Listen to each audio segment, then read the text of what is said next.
setting a conscious intention together allows us to double our willpower, double our accountability. When I was only watching myself, it was harder to form a habit.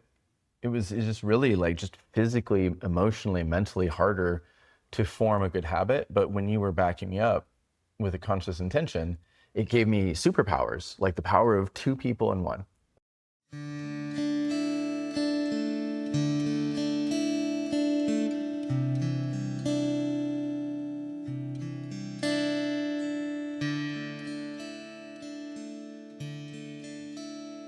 Welcome back to The Experience of We. I'm Matthew. I'm Naomi. And we're bringing you another relational micro practice. As a reminder, relational micro practices are little words, gestures, phrases that fill critical gaps in how we relate to each other.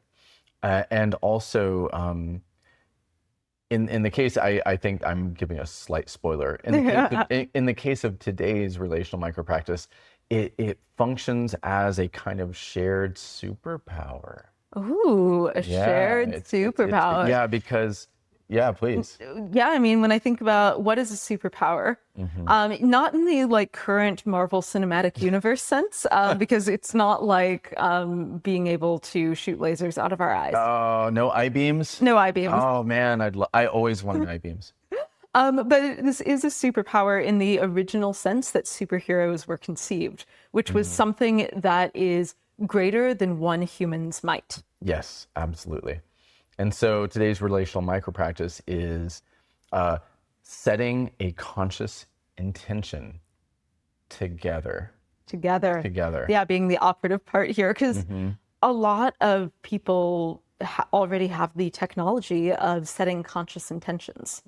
So intentions are sort of internal, almost embodied maps that we're holding for the way that we want to show up in our life.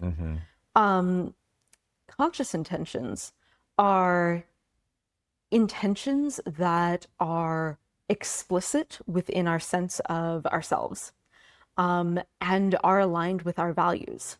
So there are unconscious intentions that come up. One that comes up for me a lot, an unconscious intention that comes up a lot for me is, okay, I'm about to go into this coffee shop or whatever. Don't be a dork, Naomi. Don't be a dork, Naomi. Yeah, is an unconscious intention that comes up a lot. It is unconscious because, one, I wouldn't explicitly say that to myself. And two, it's based on my fears and not my values. And so a conscious intention might look like something values-driven that's pulling me towards something I really believe in. So instead of don't be a dork, maybe regulate your nervous system to the best of your ability while you're here. Authentically express your emotions to the greatest extent that the space can hold it. Things like that. Those are conscious intentions. Yeah.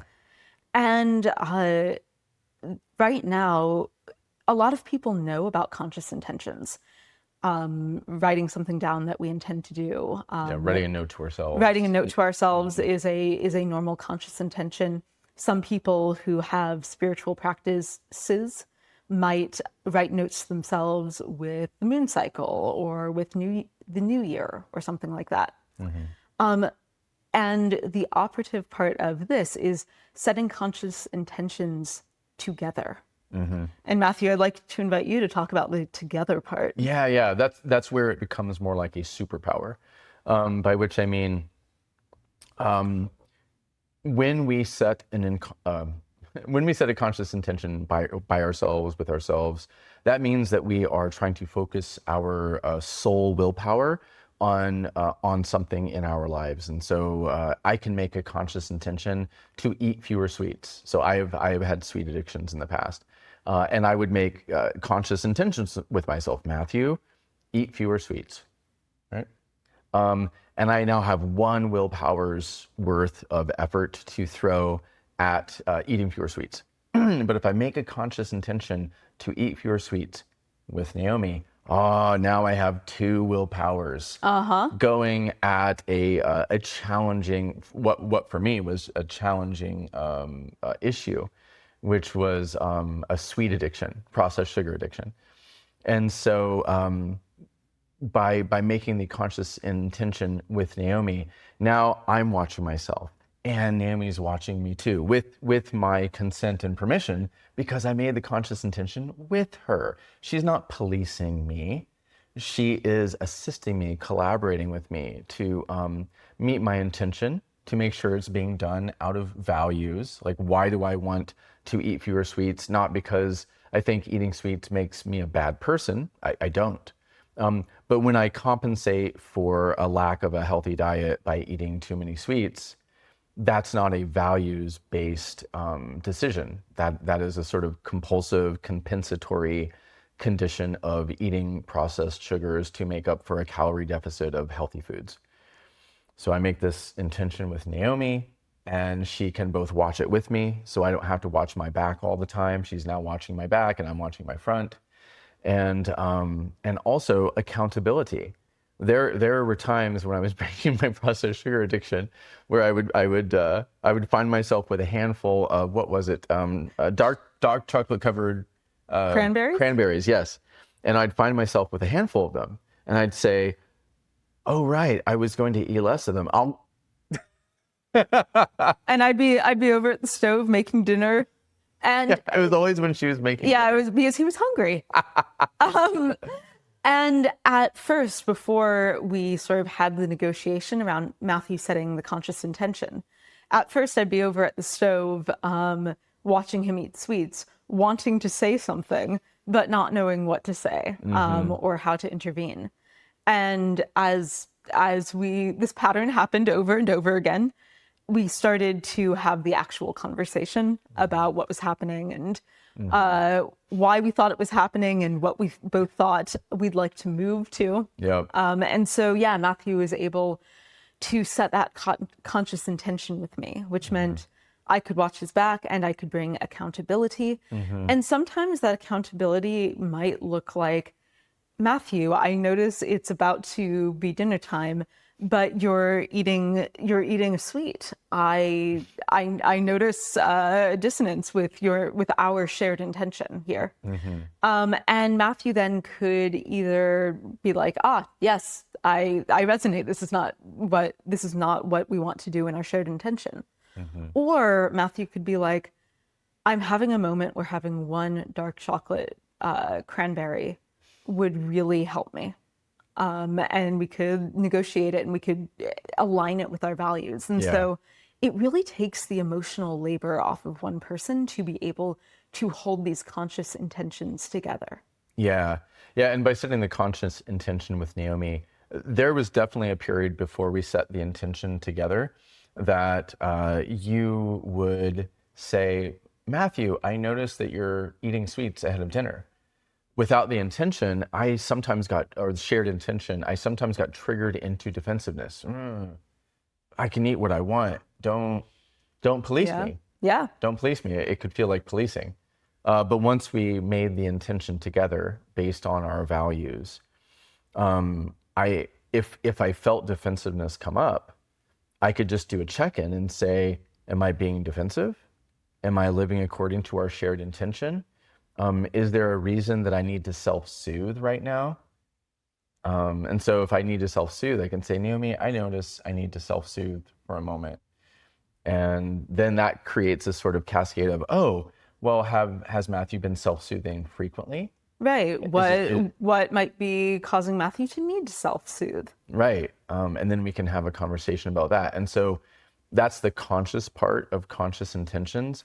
By setting them and by, I guess, collaborating on them, we get to see what is coming up in our relationship. And so if Naomi sees me eating sweets when it doesn't seem like it serves me, setting a conscious intention to just observe it together gave you leverage to ask me a question and maybe circumvent defensiveness. Yeah, and feel safer in doing it.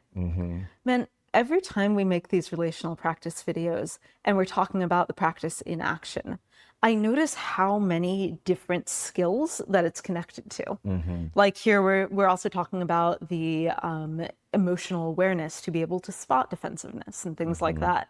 Yeah. The mindfulness necessary to just observe events without rushing to judgment. Yeah, yeah, exactly. Because we're talking about the power of making conscious intentions together. But if we don't have a relationship where accountability feels safe, then it can be hard to fully implement the technology. Yeah. And so they get to be an opportunity to work on other relational skills by just working on one. Yeah. They all seem to work together and stack, which is something we'll be talking about in a future video. But for now, I just want to sort of say that setting a conscious intention together both allows us to double our willpower, double our accountability. When I was only watching myself, it was harder to form a habit. It's just really like just physically, emotionally, mentally harder to form a good habit. But when you were backing me up with a conscious intention, it gave me superpowers, like the power of two people in one. Yes. Yeah. Yes. Yeah. Well, I feel complete. Yeah. Me too. All right. Well, we are enjoying bringing these relational micro practices to you and kind of starting to build a frame of a relationship, a shape of a kind of relationship together. And I feel like over the course of these relational micro practice videos, that shape is coming more into focus. And so If that's true. that's my experience. Yeah. Yeah. Yeah. But I was just saying for you, our companions, if you start to see them stacking, let us know in the comments. If it doesn't seem like they're connected, leave that in the comments. That might inspire us to do a future video where we show how certain micro practices work together. Great idea. Yeah, we'd really like to know. Please do. Great. So thank you once again for being on this journey with us, and we'll see you next time. Bye.